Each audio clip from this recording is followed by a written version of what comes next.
Amerika Serikat. Saudara Kompas TV, masih ingat gak sama ulasan kita soal hubungan diplomasi Indonesia dengan Amerika Serikat di bidang ekonomi? Yang ini nih, masih ingat gak? Saya play ya. Kalau pemimpinnya itu Partai Republik, seperti Donald Trump, ini cukup bikin menghela nafas ya. Karena kalau pengalaman dari hubungan dagang Indonesia dan juga investasi Indonesia dengan Amerika Serikat di bawah pimpinan Donald Trump, dia memproteksi hubungan dagang internasional. Artinya pintu perdagangan internasional ditutup di Amerika Serikat termasuk dengan Indonesia. Amerika Serikat ini salah satu pasar utama untuk perdagangan internasional. Ya, kalau nggak bisa dagang sama Amerika Serikat, rugilah kita, ya nggak? It's happening now. Presiden Trump mengeluarkan tarif dagang baru untuk semua negara yang bermitra, termasuk Indonesia dengan besaran 32%. Artinya, pelaku usaha yang mau mengekspor barangnya ke Amerika Serikat harus mengeluarkan uang 32% dan ini akan meningkatkan resiko peningkatan biaya produksi yang ada di dalam negeri. Tadi juga sudah coba menanyakan ke Presiden Prabowo Subianto seperti apa sih tanggapan pemerintah Indonesia dengan tarif baru ini. Tapi tidak banyak sih yang direspon sama beliau. Berikut kutipannya. Kebijakan tarif 32%, Pak. Ya. Pak, kebijakan tarif 32%, Pak. Ya. Kira-kira apa ya arti dari respon Presiden Prabowo Subianto itu tadi? Karena setahu saya, pemerintah memang sedang menyiapkan tim negosiasi untuk kemudian menegosiasi ulang kesepakatan dengan Amerika Serikat terkait dengan tarif ini. Apa iya Presiden Trump tetap ingin menerapkan tarif tersebut dengan angka 32%, bahkan ada yang lebih dari 60% untuk negara lain. Artinya, ini bisa jadi negara-negara ini termasuk Indonesia akan mencari pasar baru. Ini potensi yang bisa dilihat oleh pemerintah Indonesia. Tetapi kemarin anggota Dewan Ekonomi Nasional Khatib Basri menyebut kalau mau negosiasi ulang, Indonesia harus bareng-bareng nih sama negara lain. Nggak bisa sendirian karena penerapan tarif ini diberlakukan juga untuk negara-negara lain. Artinya harus mengumpulkan kekuatan nih buat bisa berargumen dengan Presiden Trump. Kita lihat seperti apa pernyataan lengkapnya.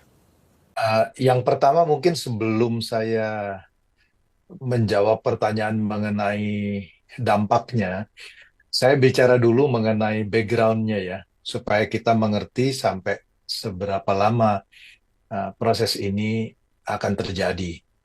Sebetulnya akar dari persoalan mengenai trade deficit di Amerika Serikat ya, yang disampaikan oleh Trump administration, itu persoalannya adalah soal struktural ekonomi. Ya, jadi defisit di dalam neraca perdagangan itu terjadi karena ada gap antara tabungan dengan investasinya. Jadi kalau investasinya lebih besar dibandingkan dengan tabungan di Amerika yang ada, maka saving investment gap itu akan menimbulkan permintaan terhadap barang yang lebih tinggi dari produksi domestiknya.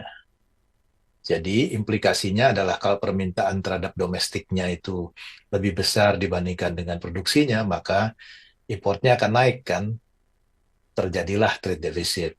Nah sekarang, jika kita mau lihat soal ini secara lebih mendalam, solusinya itu bukan pada impor tarif, tapi solusinya adalah soal struktural, bagaimana Amerika itu bisa menaikkan tabungannya atau menurunkan investmentnya. Kalau dia mau meningkatkan tabungannya, maka mau tidak mau yang harus dilakukan Amerika sebetulnya adalah menurunkan defisit anggarannya. Jadi yang terjadi di sini itu semacam apa ya? Semacam vicious circle gitu. Karena Presiden Trump berniat untuk menurunkan pajak di Amerika, tarif pajak di Amerika, akibatnya defisit dari anggarannya meningkat. Kalau defisit dari anggarannya meningkat, maka savings-nya turun, kebutuhan investasinya tinggi, akibatnya defisit di dalam neraca perdagangannya naik. Nah, ini kemudian dicoba ditutup dengan menaikkan impor tarif.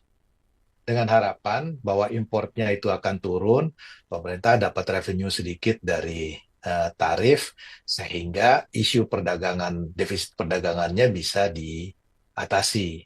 Tapi soal ini tidak akan menyelesaikan persoalan. Kenapa?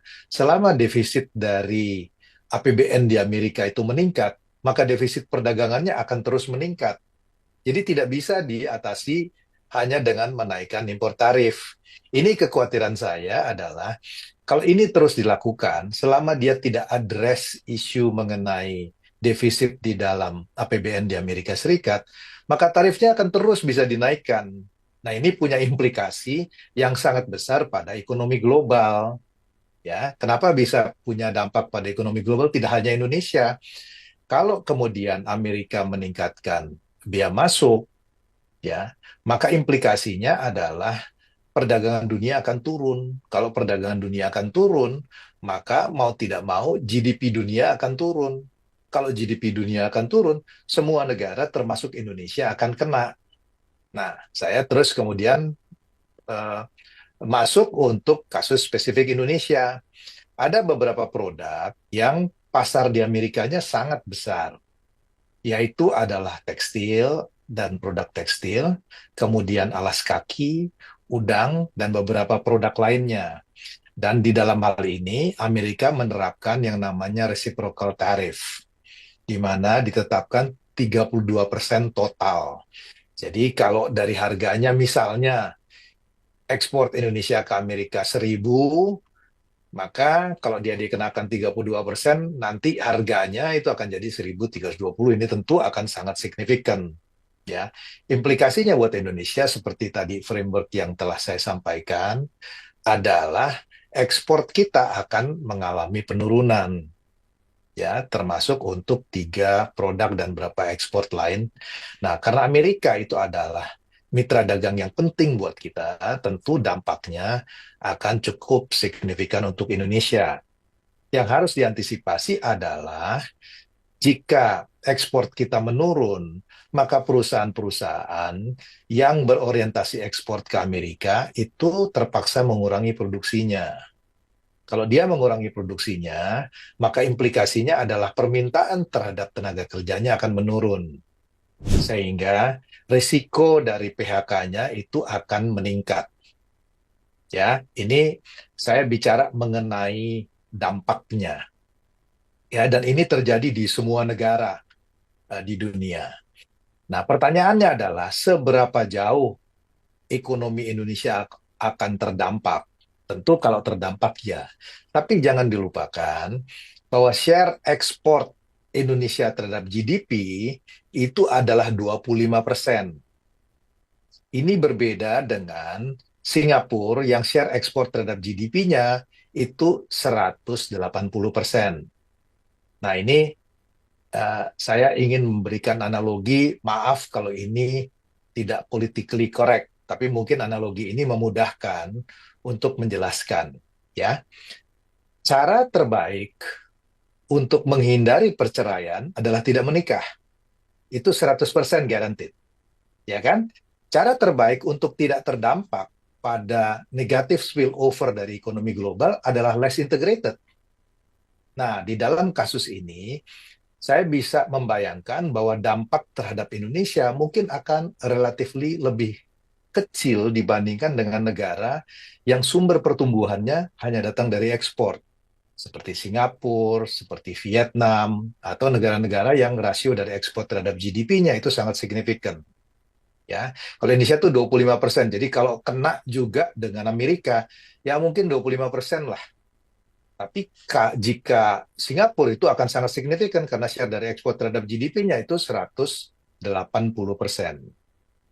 Ya, atau misalnya Vietnam. Tetapi saya ingin mengatakan bukan berarti bahwa kita tidak punya dampaknya. Akan terdampak terutama perusahaan-perusahaan yang ekspor oriented dengan negara tujuan Amerika. Arif Rahman, sini. Nih ya, kita tuh masih punya trauma sama masa lalu ketika Presiden Trump menjabat di 2014 lalu. Saat itu ada perang dagang. Nah, dampaknya ke Indonesia, rupiah lemah. PHK di mana-mana. Nah, sekarang ini menurut Khatib Basri lagi nih, kalau dampak dari penerapan tarif ini bisa meningkatkan resiko PHK. Karena itu tadi, biaya produksi di dalam negeri meningkat. Apa yang bisa dilakukan oleh pemerintah? Sebelum Presiden Trump ini menerapkan tarif, sebenarnya Presiden Prabowo Subianto sudah menerapkan atau meminta Dewan Ekonomi Nasional dan pemerintah, dalam hal ini Menko Perekonomian dan Menkyu, untuk menerapkan deregulasi ekonomi. Apa artinya? Ini untuk memangkas apa yang dibikin repot sih di dalam dunia usaha. Artinya memberikan karpet merah untuk dunia usaha bisa membuka lapangan pekerjaan di dalam negeri.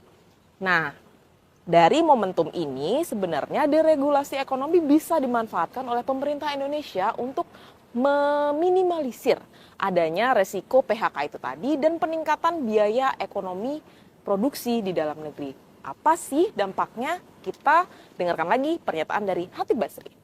Kita sudah mengantisipasi bahwa efek paling buruk itu adalah penurunan produksi untuk barang ekspor yang akan berdampak pada PHK, sehingga beberapa langkah dipikirkan dan disiapkan untuk ini. Pada saat ini, at this stage, saya tidak bisa memberikan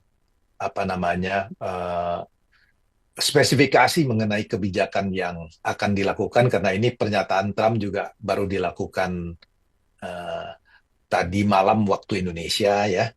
Jadi tentu terlalu early untuk kemudian secara spesifik membahas mengenai kebijakan yang dilakukan terkait dengan itu. Tetapi garis besarnya adalah pemerintah harus mengantisipasi dan memitigasi dampaknya kepada kemungkinan PHK. Ya, itu bisa berbagai hal, apakah itu bisa berkaitan dengan deregulasi, apakah itu bisa berkaitan dengan insentif industri untuk mereka tidak melakukan PHK, dan bisa juga misalnya dengan social protection. Tentu nanti secara spesifik ini harus dibahas antara Menko Perekonomian dengan Menteri Keuangan dan Menteri Perindustrian dan Menteri Perdagangan. Sini deh. Katanya sih sambil menyelam minum air. Selain bisa negosiasi ulang dengan Amerika Serikat, Indonesia juga bisa melihat potensi lain dari negara-negara lain. Misalkan di Uni Eropa untuk bisa nerima nih dagangan Indonesia. Selain itu, di internal Indonesia harus bisa menahan dampaknya ke nilai tukar rupiah. Selain itu juga mengeluarkan kebijakan yang pro bisnis dan juga pro rakyat. Biar apa? Biar pekerjanya tetap punya lapangan pekerjaan dan juga pebisnisnya nggak bangkrut. Ini kata ekonom senior. Ini dia. Mendikotomikan pro bisnis dengan pro rakyat itu keliru. Ya. Jadi pro bisnis dan pro rakyat itu bisa kita sinergi. Tentu dengan, yaitu istilahnya adalah good corporate governance, istilahnya dengan corporate social responsibilities, ya. Kebetulan itu pekerjaan saya punya kantor di Geneva, itu adalah untuk menjamin perusahaan-perusahaan besar ini, itu mereka nggak besar sendirian. Jadi perusahaan-perusahaan besar itu baru dapat sertifikat dari kelompok saya di Geneva, itu adalah kalau mereka menjaga lingkungan dan mereka memberdayakan masyarakat sekitar. Jadi kalau mereka nggak membuat kaya masyarakat sekitar, itu nggak akan bisa dapat sertifikat kami. Dan kalau nggak bisa dapat sertifikat kami, mereka nggak bisa jualan karena pasar mensyaratkan harus ada salah satunya sertifikat kami. Jadi kami menjadi alat pasar gitu. Nah, jadi itu bisa kita sinergikan. Ini bukan teori, karena itu memang saya jalankan sudah dari sebenarnya sebelum saya di DPR, dari tahun 2001 saya jalankan itu, tapi kemudian saya yang bangun sendiri itu tahun 2011 itu bareng dengan kantor yang di Geneva. Jadi sudah ada buktinya dan sudah ada 100 lebih perusahaan yang dapat sertifikat kita. Ya, artinya bisa kita bangun bisnis dan pro rakyat itu sekaligus. Memang benar-benar ya Presiden Trump nih sesuai prediksi tahu mempersulit hubungan dagang dengan Indonesia khususnya. Ya, meskipun ini sebagai upaya Presiden Trump untuk memperbaiki defisit anggaran negaranya. dan juga upaya balas dendam ke Indonesia karena menerapkan tarif dagang yang juga tinggi untuk barang-barang Amerika Serikat yang masuk ke Indonesia. Kayaknya lebih dari 60% deh. Kalau kata pepatah sih, apa yang kamu tabur itu yang kamu tuai. Sekarang kita tinggal nunggu nih, tim negosiasi yang akan dibentuk oleh Presiden Prabowo Subianto. Apakah berhasil menegosiasi ulang dengan Amerika Serikat terkait dengan tarif ini, atau justru mencari celah untuk mencari pasar ekspor baru, baik itu di Eropa, Uni Eropa, atau di Asia Selatan, Asia Tenggara, atau negara-negara lainnya. Udah saya mau lanjut riset aja. Udah ya, Alfania Rizky, Arif Rahman, Kompas TV, Jakarta. Bye.